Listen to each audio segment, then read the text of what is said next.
May be hard to believe, but back to school season is almost here, and it's already time to start preparing your child, no matter what age, for the new school year. And joining us now with advice on setting goals for the upcoming year, Pam Mashburn. She is publisher of this magazine, Potential Magazine, right here. You can find it all over the River region. So if you're looking to find out what the magazine is we're talking about, that is it. Look for it. Pam, thank you so much for being here. And every week you come in with just some great tips for us, and this time we're talking about something we've all heard is a good thing to do, and that's setting goals. Right, right. It's important because if we lay out those goals at the beginning of the school year, it's almost like a New Year's resolution. Exactly. But you know, revisit them and let's figure out like how much should we let our kids do, and let's make sure every year they're growing a little bit more and more, so when they go to college we don't have to worry. Yeah, that independence, that thing that they need when they leave us. Hopefully they'll already have this goal setting down by then. Okay, so how do we set goals? What do we do first? So there's three things that we need to think about, and one is, what's the objective? So let's use an example. One of the objectives is, I don't want my child to fall asleep in class. I want him to do well on his daily work. That's a good one. Okay, so let's make it an objective, and I think it is, I want you to be alert in class. Okay. I don't want you falling asleep, but I want you to be alert. But the way that we write down the goal is always to the positive. So don't say, don't do something. Right. We tell them what we would like for them to do. Right. We don't want them to be thinking about what, like sleeping in class. Don't do that. Well, they're always going to be thinking about sleeping in class. Right. Like when you want to go on a diet and exactly. you keep thinking don't about food. That. Don't eat. That's what you want. Exactly. So how do we change that? So we write it to the positive and say, I will get 8 hours of sleep each night, so I'm alert and in class. I like so that's that. what we would say. So that would be one of our goals. All right. And I think everybody lives up to those expectations when you lay it out there positively. And then make it measurable. So how are we going to measure this? Okay. I think that the way I would measure it is say, let's look at your daily grades.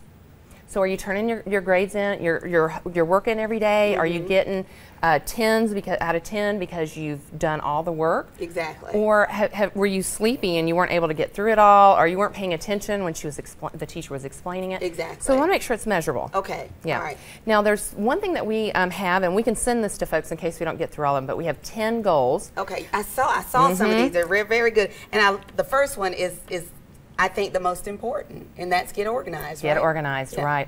We're going to be doing a back to school series. This is the first week. Okay. And next, in 2 weeks, we're going to be talking about organizational tools that you can use to help your kids get organized and for you to get organized. Exactly. So you want to make sure that you've got a system laid out. You know, place for everything in its place. I'm not real great at that, but I'm working on it. But you know, it's things like you know, you don't want the desk where they do their homework right in the area where they watch TV or play video games. Kind of needs to be a separate area for that. So I like that you say get organized. Get organized. And so if they're losing their work and they're scrambling, set up something that says, okay, here's a file folder and you put all your work in here. Like, what are we going to do? Let's get a calendar. How do you work a calendar? We kind of assume, especially with boys, that they're getting this.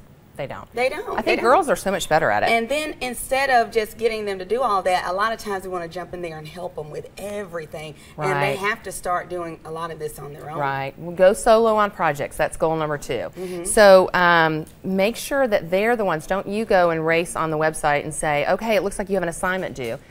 Make sure and say, I want you to go and look on the website and tell me what's on there. Exactly. So make it their responsibility to do it. So you still know what's going on. Right. But it's up to them to let you know what's going on. And if you're looking at the parent portal to see what the grades are, say, okay, go out there and let me pull it up and let me see what the grades are looking like.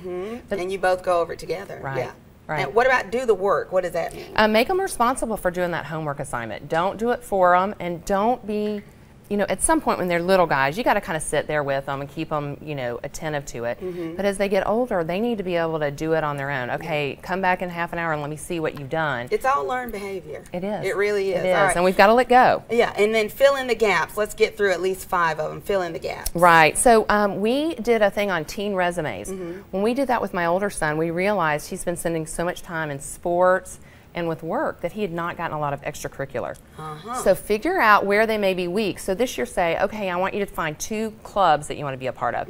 Or I want you to, maybe it's get a job. Yeah. You know, it's whatever those gaps are. What is going to help them get towards that college goal? Or taking harder classes. And that is our goal, to make them good, productive college students. Right. Get them out of the house. That's right. And further their education. We only got through 5 of those. There are 5 more really good ones. Again, Potential Magazine, you can find it all over the River region. Pam, thank you so much. You're welcome. welcome. being here. We appreciate it. We'll see you next time. Okay, that sounds great. All right, stay with